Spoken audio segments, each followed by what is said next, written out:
오늘 우리가 함께 볼 말씀은 창세기 25장 1절에서 18절의 말씀입니다. 창세기 25장 1절에서 18절 말씀 우리 함께 보겠습니다. 창세기 25장 1절에서 18절 우리 한 목소리로 읽겠습니다. 아브라함이 후처를 맞이하였으니 그의 이름은 그두라라. 그가 시므란과 욕산과 무단과 미디안과 이스박과 수아를 낳고 욕산은 스바와 드단을 낳았으며 드단의 자손은 아수르 족속과 루드시 족속과 루음미 족속이며 미디안의 아들은 에바와 에벨과 한옥과 아비다와 엘다아이니 다 그두라의 자손이었더라. 아브라함이 이삭에게 자기의 모든 소유를 주었고 자기 서자들에게도 재산을 주어 자기 생전에 그들로 하여금 자기 아들 이삭을 떠나 동방 곧 동쪽 땅으로 가게 하였더라. 아브라함의 향년이 175세라. 그의 나이가 높고 늙어서 기운이 다하여 죽어 자기 열조에게로 돌아가매 그의 아들인 이삭과 이스마엘이 그를 마므레 앞 해족속 소알의 아들 에브론의 밭이 있는 막벨라 굴에 장사하였으니 이것은 아브라함이 해족속에게서 산 밭이라. 아브라함과 그의 아내 사라가 거기 장사되니라. 아브라함이 죽은 후에 하나님이 그의 아들 이삭에게 복을 주셨고 이삭은 부엘라 헤로이 근처에 거주하였더라. 사라의 여종 애굽인 하갈이 아브라함에게서 낳은 아들 이스마엘의 족보는 이러하고 이스마엘의 아들들의 이름은 그 이름과 그 세대대로 이와 같으니라. 이스마엘의 장자는 느바요시요 그 다음은 게달과 아프엘과 밉삽과 미스마와 두마와 마사와 하닥과 데마와 여둘과 나비스와 게드마니 이들은 이스마엘의 아들들이요 그 촌과 부락대로 된 이름이며 그 족속대로는 12 지도자들이었더라. 이스마엘은 향년 137세에 기운이 다하여 죽어 자기 백성에게로 돌아갔고 그 자손들은 하윌라에서부터 아수르로 통하는 애굽 앞 술까지 이르러 그 모든 형제의 맞은편에 거주하였더라. 아멘. 이삭이 리브가를 맞아 아내로 삼았습니다. 그렇게 아브라함에서 이삭으로의 세대 교체가 이루어진 거죠. 그리고 그렇게 되자 아브라함은 그두라라는 여인을 후처로 맞이하고 자식들을 낳았습니다. 창세기 25장 1절입니다. 아브라함이 후처를 맞이하였으니 그의 이름은 그두라라. 그가 시므란과 욕산과 무단과 미디안과 아스박과 수아를 낳고 욕산은 스바와 드단을 낳았으며 드단의 자손은 악수르 족속과 루드시 족속과 루음미 족속이며 미디안의 아들은 에바와 에벨과 한옥과 아비다와 엘다아이니 다 그두라의 자손이었더라. 아브라함이 후처에게서 낳은 아들들은 모두 동쪽으로 이동하게 되는데 그중 욕산과 미디안의 아들들은 다른 형제들보다 번성하여 여러 족속의 기원이 되었습니다. 다만 여기 언급되는 아수르 족속은 훗날 제국이 되는 아수르 족속과는 다른 족속으로 오늘날 아라비아 반도 남쪽에 있었던 좀 작은 규모의 부족을 가리킨다고 합니다. 그런데 지금 아브라함의 나이가 꽤 많잖아요. 그 나이에 후처를 얻고 자식들까지 낳는 모습은 어떤 면에서 이상하다 이렇게 느낄 수도 있습니다. 사라가 죽은 것이 아브라함이 137세였고 또 자신이 아브라함이 죽는 것이 175세였습니다. 그러니까 38년, 그러니까 40년도 되지 않는 사이에 그것도 노년의 후처를 맞이해서 이렇게나 많은 자식을 왕성하게 낳은 겁니다. 그래서 어떤 성경학자들은 아브라함이 타락하여 방탕해졌다 이렇게 평가하기도 합니다. 물론 그렇게 평가하는 사람들의 생각도 그렇게 생각할 수 있겠구나 생각합니다. 창세기에 기록된 아브라함의 일대기 자체가 애초부터 아브라함이 믿음의 영웅이다 이런 말을 하려는 건 아니니까요. 늘 말씀드리는 것처럼 믿음의 영웅 같은 건 없습니다. 아브라함은 우리와 똑같은 연약한 존재였는데 하나님께서 그런 아브라함을 부르시고 그의 삶의 모든 걸음을 인도하사 믿음의 조상이 되게 하신 사람이죠. 결국 아브라함에게 주어진 믿음의 조상이라는 칭호 또한 하나님이 되게 하시는 거다라는 의미를 담고 있는 거지, 아브라함이 믿음의 영웅이었다 이런 의미는 아니니까요. 하지만 다른 측면도 있습니다. 꼭 아브라함이 타락했다 이렇게 볼 문제는 아니라고 생각합니다. 왜냐하면 아브라함이 후처를 맞이한 게 언제인지는 정확히 알 수 없지만 창세기의 흐름대로 보자면 이삭이 리브가를 아내로 맞이한 이유였을 것이다 라고 추측할 수 있습니다. 그런데 아브라함이 그의 종에게 이삭의 아내를 구해오라고 하면서 그 말씀이 어떻게 시작합니까? 창세기 24장 1절, 아브라함이 나이가 많아 늙었고 여호와께서 그에게 범사의 복을 주셨더라 이렇게 시작했습니다. 그러면 이삭이 리브가를 맞이한 후에는 하나님이 이 늙은 아브라함에게 범사의 복을 거두셨을까요? 더 이상 복을 주지 않으시고 아브라함이 타락하여 방탕해졌으니 내가 이제 너를 축복하지 않겠다 그러셨을까요? 그럴 리가 없습니다. 후처를 맞이하고 자식들을 낳은 아브라함에게도 하나님은 함께 하셨을 거고 복을 주셨을 겁니다. 그 증거가 후처들이 낳은 자식들입니다. 왜냐하면 하나님의 사자가 사라에게 아들을 낳을 거라고 할 때 사라가 왜 웃었습니까? 아브라함과 사라는 나이가 많아 늙었고 창세기 18장 11절, 사라에게는 여성의 생리가 끊어졌느니라. 사라가 속으로 웃고 이르되 내가 노쇠하였고 내 주인도 늙었으니 내게 무슨 즐거움이 있으리요 그랬습니다. 나도 늙었는데 내 남편도 늙었다 그랬습니다. 그러니까 사라만 아이를 낳을 수 없는 상태가 아니라 아브라함도 아이를 낳을 수 없는 상태였다는 뜻입니다. 아브라함이 이삭이 태어난 후에는 사라를 통해서도 하가를 통해서도 자식을 못 낳습니다. 그랬던 아브라함이 그때보다 더 노년의 후처로 맞이한 구두라를 통해서는 아들을 6명이나 낳았습니다. 이 일이 만약 하나님의 뜻에 합당하지 않았다면 이제까지 아브라함의 삶에서 그러셨던 것처럼 개입하시고 책망하셨을 겁니다. 근데 하나님은 그런 말씀을 하셨다는 내용이 없죠. 그렇다는 건 이 모든 일, 구두라와 결혼하고 아들을 낳고 하는 이 이야기는 하나님께서 아브라함의 범사에 복을 주셨다라는 이야기의 연장선이구나라고 생각할 수도 있는 겁니다. 그러면 하나님은 왜 아브라함의 노년에 이런 일들을 허락하셨을까요? 먼저 이삭의 결혼으로 하나님께서 아브라함에게 주신 약속이 이삭에게 완전히 계승되었기 때문입니다. 그래서 이어지는 말씀을 보면 아브라함이 이삭에게 자기의 모든 소유를 주었고 자기 서자들에게도 재산을 주어 자기 생전에 그들로 하여금 자기 아들 이삭을 떠나 동방 곧 동쪽 땅으로 가게 하였더라 이랬습니다. 이삭만이 유일한 상속자였다 그러는 겁니다. 그렇게 얘기하니까 누가 서자들한테도 재산 줬으니까 상속해 준 거 아닙니까? 이렇게 얘기하던데, 재산이라고 번역된 단어는 히브리어 마타나라는 단어인데 선물이란 뜻입니다. 그러니까 선물 준 겁니다. 그러니까 이삭을 제외한 다른 서자들에게 나누어 준 재산은 상속이 아니라 선불이었다라는 겁니다. 아이 그 말장난 아닙니까? 상속이나 선물이나 이렇게 할 수 있죠. 그렇지가 않습니다. 왜 안 그러냐? 이것은 아브라함과 서자들을 아브라함이 전혀 다른 지위로 생각한다는 의미입니다. 그러니까 아브라함은 더 이상 헷갈리지 않는 겁니다. 그래서 하나님은 아브라함의 후처를 통해서 자식을 여러 명 낳는 것을 허락하시는 거예요. 왜요? 그래도 괜찮으니까요. 아브라함은 더 이상 이스마엘 때처럼 헷갈리지 않을 사람이니까요. 그리고 나아가서 이건 하나님께서 아브라함을 위로하시는 방법이기도 합니다. 이삭이 어머니를 잃은 슬픔이 컸던 것처럼 아브라함도 아내를 잃은 슬픔이 컸습니다.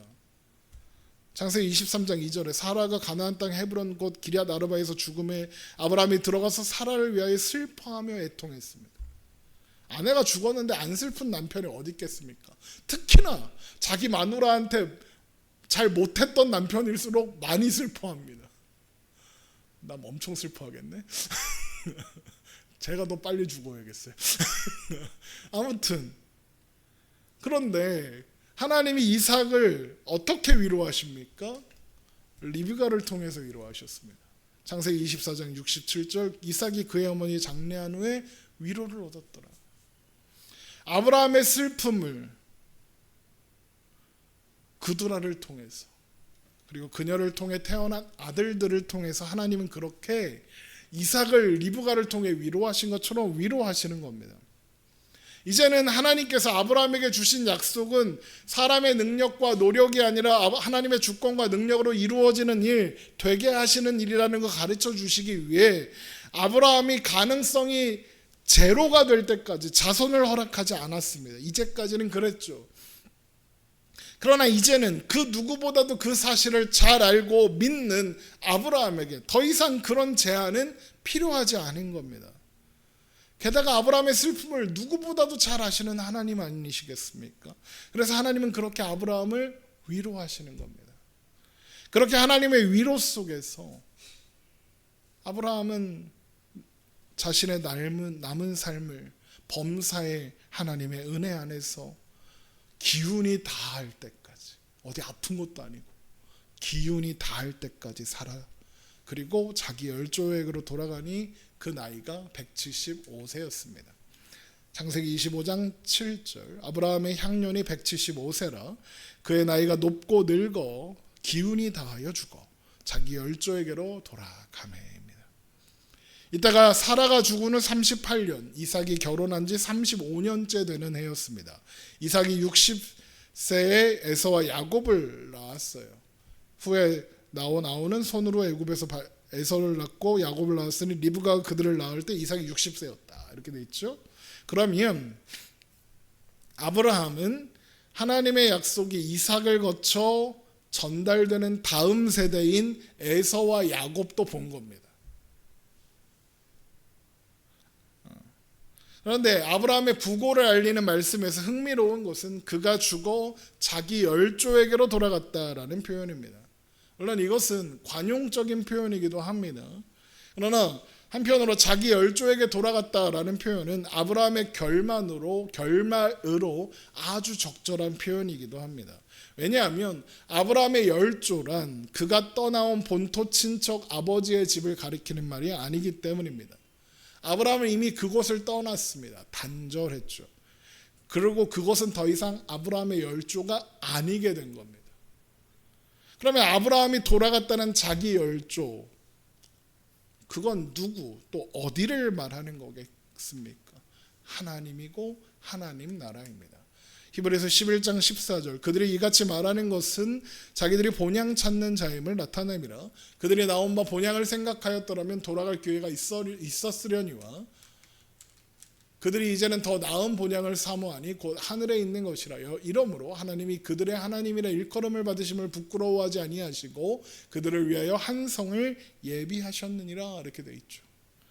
이렇게 아브라함이 그리워하던 본향, 돌아가고 싶었던 열조는 아브라함이 떠나온 갈대아 우르와 또 그의 가문이 아니라 하나님께서 그를 위해 예비하신 하늘의 성, 영원한 하나님 나라였던 것이고, 그가 돌아가 만나고 싶었던 것은 그의 평생에 함께 하셨던 하나님이셨던 것이죠. 그렇게 아브라함은 하나님 품으로 돌아간 겁니다. 그렇게 아브라함이 죽자 이삭은 아브라함의 부고를 자신의 배다른 형제인 이스마엘에게도 알렸고, 두 사람이 함께 아브라함을 막벨라 굴에 장사하니 그것은 아브라함이 사라를 장사하기 위해서 해쪽 속에게 샀던 그 밭, 막벨라 굴이었습니다. 그렇게 아브라함의 시대는 끝납니다. 창세기 25장 9절, 그의 아들들인 이삭과 이스마엘이 그를 마므레 앞 해쪽 속 소알의 아들 에브론의 밭에 있는 막벨라 굴에 장사하였으니 이것은 아브라함의 해쪽 속에서 산 밭이라. 아브라함과 그의 아내 사라가 거기 장사되니라. 아브라함의 삶은 처음부터 끝까지 단 한마디로 정리될 수 있습니다. 창세기 24장 1절에 있었던 것처럼 여호와께서 그에게 범사의 복을 주셨더라. 하나님은 아브라함의 평생에 그가 어디로 가든지 무엇을 하든지 함께 하셨고 선하게 신실하게 인도하셨습니다. 언제나 그를 선대하셨고 그에게 약속하신 모든 일을 성취하셨습니다. 하나님은 아브라함의 소망이셨고 기쁨이셨으며 위로이셨습니다. 그에게 하나님은 언제나 좋은 분이었습니다. 좋으신 하나님입니다. 그리고 바로 그 하나님이 우리 하나님이시기도 합니다. 아브라함을 사랑하시고 선대하시며 위하신 하나님, 아브라함의 소망이요 기쁨이요 위로가 되신 하나님, 아브라함에게 언제나 좋으신 그 하나님이 우리와 함께 하십니다. 하나님이 우리의 소망, 우리의 기쁨, 우리의 위로가 되십니다. 그런 하나님의 사랑이 아브라함에게 주신 약속의 성취자이신 예수 그리스도를 통하여 드러났고 우리는 그 사랑 안에 있다 그러는 겁니다. 결국 아브라함의 이야기는 아브라함 한 사람의 이야기가 아니라 우리 모두의 이야기, 우리 모두를 향한 하나님의 사랑 이야기였다라는 겁니다. 자, 그렇게 아브라함이 죽자 이삭은 이복형인 이스마엘과 장례를 치렀죠. 창세기 25장 9절, 그의 아들들인 이삭과 이스마엘이 그를 마므레 앞 해쪽 속 소알의 아들 에브론의 밭에 있는 막벨라굴에 장사하였으니, 하나님께서 주신 아브라함에 주신 그 복은 하나님께서 약속하셨던 대로 이삭에게 이어졌고 아브라함과 함께 하셨던 것처럼 이삭과도 함께 하셨습니다. 하나님은 이삭이 어디로 가든지 무엇을 함께 하든지 함께 하실 겁니다. 자, 그렇게 아버지의 장례식을 마친 이삭이 그가 머물렀던 부엘라 헤로이로 돌아가게 되죠. 창세기 25장 11절, 아브라함이 죽은 후에 하나님이 그의 아들 이삭에게 복을 주셨고 이삭은 부엘라 헤로이 근처에 거주하였더라. 부엘라 헤로이라는 장소는 엘로이의 우물이란 뜻이고, 엘로이는 감찰하시는 하나님, 살펴보시는 하나님이다라는 뜻입니다. 그리고 그것은 하갈이 사라의 학대에 못 이겨 도망치다가 하나님을 만났던 바로 그 장소입니다. 그곳에서 하갈은 이스마엘이라는 이름을 하나님께 받았는데 이스마엘은 들으시는 하나님이라는 뜻입니다. 그리고 이제 그곳에서 이삭이 살아갑니다. 그리고 엘로이의 하나님, 살피시는 하나님께서, 들으시는 하나님, 이스마엘의 하나님께서 이제 그곳에서 이삭과 함께 계시는 겁니다. 그리고 아브라함을 믿음의 조상으로 만들어 가신 것처럼 이삭 또한 믿음의 조상으로 만들어 가실 겁니다. 그런데 하나님께서 이삭에게 복을 주셨다는 말씀에 이어서 나오는 것은, 복을 주셨고 라는 말씀에 이어서 나오는 것은 아브라함의 또 다른 아들 이스마엘의 족보가 갑자기 뜬금없이 나옵니다. 창세기 25장 12절입니다. 사라의 여종 애굽인 하갈이 아브라함에게서 낳은 아들 이스마엘의 족보는 이러하고 이스마엘의 아들들의 이름은 그 이름과 그 세대대로 이와 같으니라. 이스마엘의 장자는 느바요시요 그 다음은 게달과 압부엘과 밉삽과 미스마와 두바와 마사와 하닥과 데마와 여둘과 나비스와 게드마니 이들은 이스마엘의 아들들이요 그 촌과 부락대로 된 이름이며 그 족속대로는 12 지도자들이었더라. 이스마엘이 12명의 아들들을 낳았죠. 그들은 각각 촌과 부락을 이루어 한 족속을 이끄는 지도자가 되었습니다. 그러면 아버지의 아버지, 할아버지의 장례식장에 12 지도자들의 지도자인 아버지 이스마엘이 참여합니다. 그러면 할아버지의 장례식장에 이 사람들 안 왔겠습니까? 참석했겠죠. 그리고 그랬다면 장례식에 참여한 이스라엘 쪽의 무리는 최소 수십 명에서 수백 명에 달했을 거예요. 그러면 이삭은 어땠을까요? 여기서 아까도 잠깐 연대가 나왔는데 연대 계산을 잠깐 해보겠습니다. 이삭이 리브가와 40세에 결혼했죠. 60세에 야곱과 에서를 낳았습니다. 그리고 아브라함은 100세에 이삭을 낳았고 175세에 죽었습니다. 그렇다면 앞에서도 잠깐 말씀드린 것처럼 아브라함은 손자가 태어나는 걸 보았고 손자들이 15살 되는 해에 죽은 겁니다. 이삭과 야곱을 보았습니다. 15살 될 때까지 크는 걸 본 겁니다. 그러면 이삭도 두 아들과 함께 장례식을 치렀겠죠. 물론 아브라함의 종들도 다 같이 있었을 겁니다. 여기서 수백 명은 되겠죠. 그런데 반면 자식은 2명입니다. 그런데 이스마엘은 각 부락의 지도자가 된 12명의 아들들, 12명의 아들만 있었겠습니까? 그 손자들도 있었겠죠. 데리고 이 자리에 왔을 겁니다. 거기에 수아들도 막, 그러니까 그렇게 생각하면 수천 명이 됐을 수도 있습니다. 그 자리에서 이삭은 이스마엘과 극단적으로 비교됐을 겁니다. 이스마엘은 아버지에게 물려받은 게 하나도 없었습니다. 물려받은 거 물자로 하나 있었습니다. 굶어 죽으라고 내보낸 거나 마찬가지라고 했었죠. 그런데 이미 12족장의 지도자가 됐습니다. 반면 이삭은 아브라함의 모든 것을 물려받았지만 아직 어린 2 아들뿐입니다. 세력에서나 부요함에서나 자손들에서나 이삭은 이스마엘에 비해 초라할 뿐입니다. 그리고 사람들은 모두 이스마엘이 큰 성공했네, 복받았네 그랬을 겁니다. 장례식장 가보세요. 장례식장 가보면 이 집의 큰아들은 뭐 어디 대기업에 다니고 뭐 자식을 4이나 낳았고 자식들도 다 뭐 하버드를 갔니 서울대를 갔니 막 그런데 저 자식은 저거 장가도 못 가고 저거 취업을 했나 몰라 이러고 있잖아요. 고대 사회는 어땠겠냐고요. 더 했겠죠. 심지어 이삭은 그냥 자기 식구들 4명 꼬 끝인데 이스마엘은 막 비교가 되는 거예요. 사람들은 다 이스마엘이 복받았다, 성공했다 그랬을 거예요. 그런데 성경만 뭐라고 합니까? 하나님이 그의 아들 이삭에게 복을 주셨다 그럽니다. 이삭이 복받은 사람이라는 거예요. 문제는 이삭도 그렇게 생각했느냐가 문제인 거죠. 이스마엘의 가문이, 이스마엘의 자손들이 아무리 화려해 보이고 대단해 보여도 하나님이 함께 하시는 건 나다, 하나님의 복을 받은 건 나다, 하나님께서 아버지 아브라함에게 주신 약속을 이어받은 건 나다. 그러니 이스마엘은 하나도 부럽지 않다. 이랬으면 참 좋았을 건데 안 그랬을 거예요. 제가 앞에서도 말씀드렸죠. 믿음의 영웅은 없어요.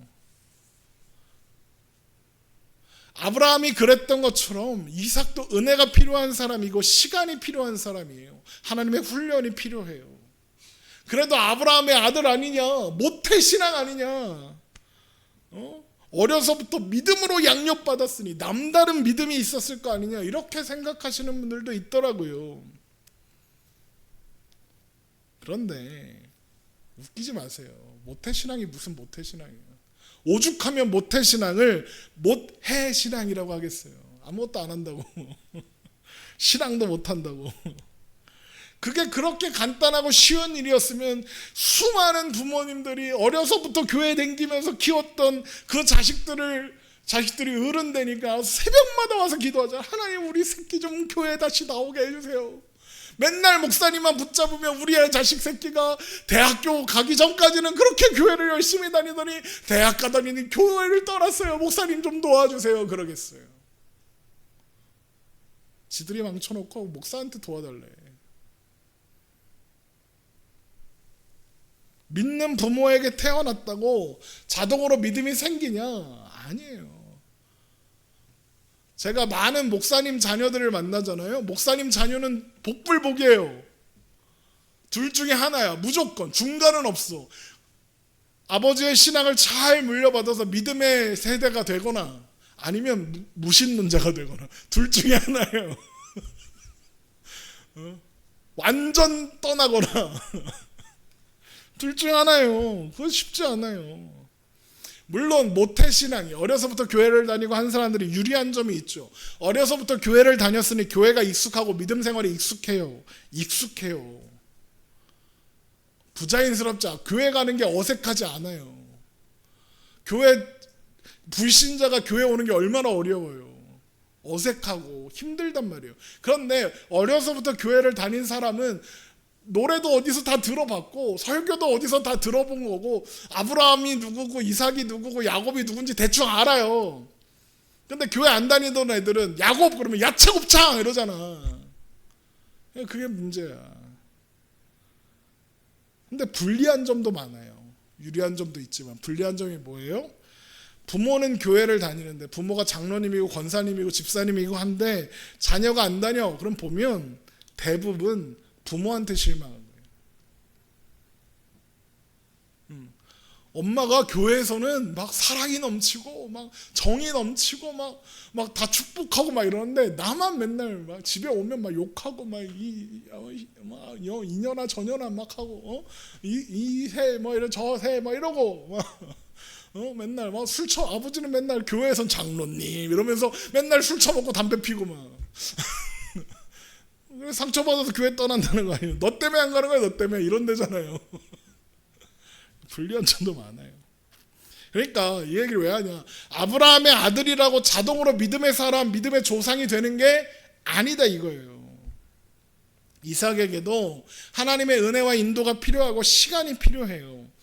이후에 창세기의 말씀을 보면 에서와 야곱의 이야기가 줄을 이루고 있어서 놓치기 쉬운데 그 사이사이에 나타나는 이삭의 모습을 보면요, 하나님은 아브라함을 인도하신 것처럼 이삭을 인도하신다는 걸 알 수 있어요.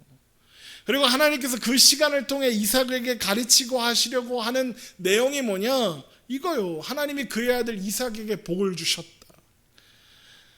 이삭의 평생에 이거 배우는 거예요.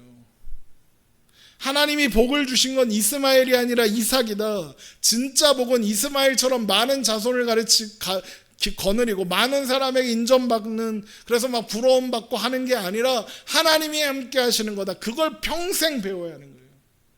그리고 그건 아브라함이 평생 배워야 했던 거죠. 아브라함이 평생을 통해 배워야 했던 게 뭐예요? 여호와께서 그에게 범사의 복을 주셨더라 이거잖아요. 하나님은 이삭에게도 바로 이것을 가르치시려는 거예요. 그러니 이스마엘 부러워할 필요 없다고 말씀하시는 거죠. 그런데 하나님께서 이스마엘 아니라 너 복받은 사람이야, 이 말씀을 가르치시려고 한다는 이유는 뭘까요? 이삭이 쟤는 복받았는데 나는 뭐가 없네? 라고 생각한다는 뜻인 거예요. 이삭이 이스마엘을 부러워한다는 거예요. 그래서 이삭이 야곱이 아니라 에서를 이뻐하는 거예요. 에서가 후계자가 됐으면 좋겠는 거예요. 왜? 에서가 이스마엘을 닮았어요. 이삭은 에서가 이스마엘처럼 되기를, 그래서 이스마엘이 그랬던 것처럼 여러 부락의 지도자의 아비가 되기를 바라는 거예요. 그러면 난 그 아버지의 아버지니까. 그러니까 하나님은 그런 이삭의 마음을 아시고 가르쳐 주시는 거예요. 아니라고. 이스마엘 부러워할 필요 없다고. 하나님이 함께 하시는 것, 하나님과 함께 사는 것, 그게 복이라고. 이삭의 평생에 이걸 가르치시기 원하시는 거고.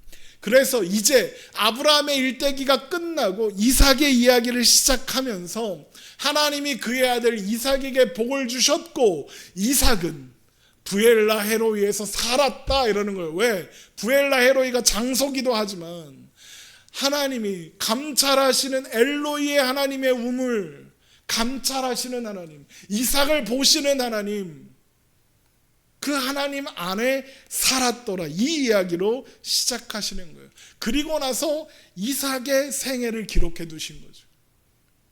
이삭의 생애는 어떻게 끝나요? 창세기 25장 17절, 이스마엘은 향년 137세에 기운이 다하여 죽어 자기 백성에게로 돌아갔고 그 자손들은 하윌라에서부터 아수르로 통하는 애굽 앞 술길까지 이르러 그 모든 형제의 맞은편에 거주하였더라. 이스마엘의 결론이 뭐예요? 죽어 자기 백성에게 돌아갔다. 아까 좀 다르죠. 아브라함이 돌아간 것과 좀 다르죠. 그냥 갔다는 거예요. 그러면서 뭐라고 해요? 이스마엘 자손들이 그 모든 형제의 맞은편에 거주했다 그래요.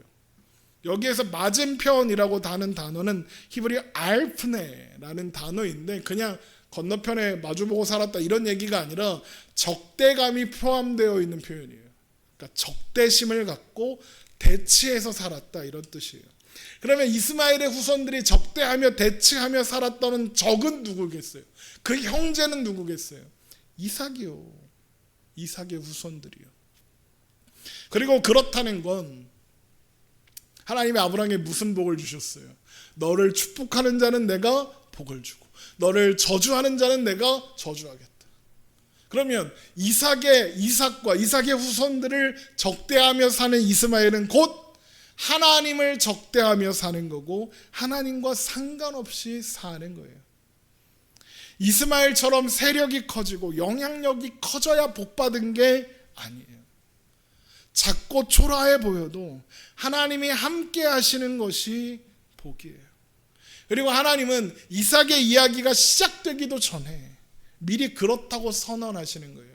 그래서 이삭의 얘기 별로 없고 에서 야곱 얘기만 기네 이렇게 하지만 사실 야곱과 에서의 이야기는 곧 이삭의 이야기인 거예요. 왜? 치열하게 에서를 자기 후계자로 만들려고 했던 이삭의 헛됨을 야곱을 선택하시고 야곱을 이스라엘로 세우심으로써 가르쳐 주시는 거예요.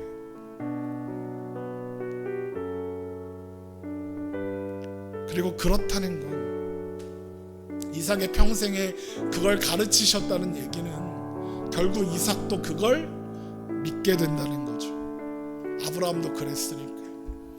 그리고 그것은 오늘을 사는 우리에게도 동일하게 주어진 약속이에요.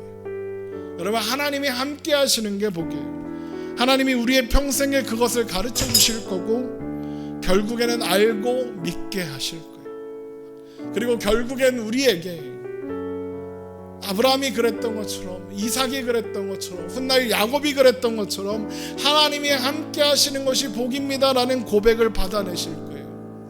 우리는 그 인도하심 안에 오늘을 살고 있는 거예요.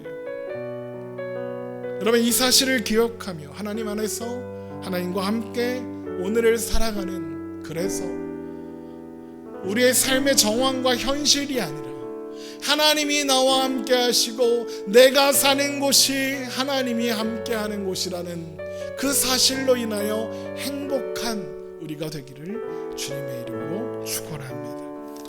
우리 이 시간 함께 찬양하겠습니다.